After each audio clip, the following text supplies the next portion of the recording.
जो भरा नहीं है भाव से बहती जिसमें रसधार नहीं, वो हृदय नहीं है पत्थर है जिसमें स्वदेश के लिए प्यार नहीं। ये कविता की 4 लाइनें मैंने अपने 8th क्लास के स्पीच में बोली थी और मुझे तब से लेके आज तक सारी बातें याद हैं। और उससे पहले की भी प्राइमरी में जब हम पढ़ते थे तब भी अब मुझे याद है कि हम लोग प्रभात फेरी निकालते थे ताकि हम स्कूल में जाके 15 अगस्त को सेलिब्रेट कर सकें और कुछ लड्डू कुछ मिठाइयाँ ला सकें। तो उसके लिए हम घर घर जाते थे और प्रभात फेरी करते थे, जिसमें हम गाते थे विजयी विश्व तिरंगा प्यारा, झंडा ऊंचा रहे हमारा।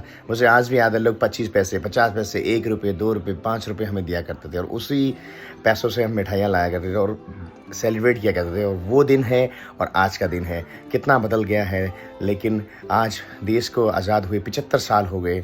ये आज़ादी का सफ़र, ये आज़ादी लेने का सफ़र शायद 1857 से शुरू हुआ था और आते आते इतना टाइम लगा आज़ादी मिलने में। उसके बाद भी देश ने बहुत ज़्यादा स्ट्रगल किया है और आते आते देश इतना आगे बढ़ गया है। लेकिन आज का टाइम है कि अब देश बहुत आगे बढ़ रहा है, आगे तेज़ी से बढ़ रहा है। तो हम सब लोगों को ये बात हमेशा याद रखनी है कि हमें एकजुट होकर रहना है, पूरे देश को, पूरे सारी कम्युनिटियों को, जो भी है हिंदू मुस्लिम सिख ईसाई, सबको एक साथ रहना होगा। जब हम एक साथ रह के आगे बढ़ेंगे, बिना किसी मतभेद के हम आगे बढ़ेंगे, तो हम ज़िंदगी में हम दुनिया को दिखा देंगे कि हमारे देशवासियों में कितना दम है, कितना वो आगे जा सकते हैं, कितने वो पावरफुल चीज़ें वो बना सकते हैं, कर सकते हैं, कितने इन्वेंट हम कर सकते हैं। हम दुनिया को क्या नहीं दे सकते, हमने इस दुनिया को सब कुछ देखना। और विश्व गुरु अगर हमें बनना है तो हमें इकट्ठे होके एक मुट्ठी की तरह देश में आगे बढ़ना होगा। और कितनी भी धार्मिक उन्माद, ये सब, इन चीज़ों को भूल के हमें आगे बढ़ना होगा, क्योंकि इन चीज़ों में इस 21वीं सदी में कुछ नहीं रखा है। क्योंकि अगर आपको आगे बढ़ना है तो आपको साथ होना ही पड़ेगा। हम एक देश में रहते हैं और यहाँ जो भी संसाधन है, जो भी चीज़ें, वो सब की बराबर हैं। तो इसलिए हमें इस आज़ादी के 75वें महोत्सव को इस तरह सेलिब्रेट करना है कि पूरी दुनिया में हम छा जाएं। और इससे आगे जब हम 100 ईयर्स ऑफ इंडिपेंडेंस पूरे करें तो तब हम एक अलग ही लेवल के देश को बनाएं और एक विज़न रखें कि उस देश में हम रहें और उस देश को इस देश के आज़ादी को पूरा कर लेंगे और एक ऐसा देश बना देंगे कि दुनिया हमारी तरफ झुकेगी। तब हम समझेंगे कि हमने वाकई में जो विश्व गुरु होने का सपना देखा था वो सत्य हुआ है।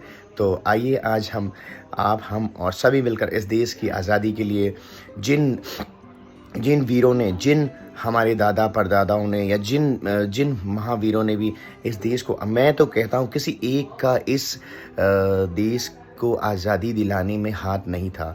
तब से लेके और आज तक जितने भी जवान, जितने भी लोगों ने अपनी कुर्बानियाँ दी या अपने आप को शहीद किया या किसी भी रूप में उन्होंने इस देश को आज़ाद करने के लिए, आगे बढ़ाने के लिए सहयोग दिया, वो लोग सारे ही इस देश के शूरवीर हैं, योद्धा हैं, या आप उन्हें कुछ भी कह लीजिए। लेकिन वो सारे ही लोग किसी एक का ये देश नहीं, किसी एक का इस देश को आज़ाद करने में हाथ नहीं, पूरे समाज का, इस देश में रहने वाले हर एक व्यक्ति का इस देश को आज़ाद करने में जो भी योगदान है वो रहा है और वो हमेशा ही रहेगा। उसे इंडिविजुअल कभी नहीं गिना जा सकता। वो सभी एक साथ रह के ही उन्होंने देश आज़ाद करवाया और हम उन सभी को नमन करते हुए आज की इस शुभ अवसर पर आप सब लोगों को बहुत बहुत बधाइयाँ देता हूँ। और साथ ही अपने इन शब्दों के साथ इस पावन बेला पे इस वीडियो को विराम देता हूँ।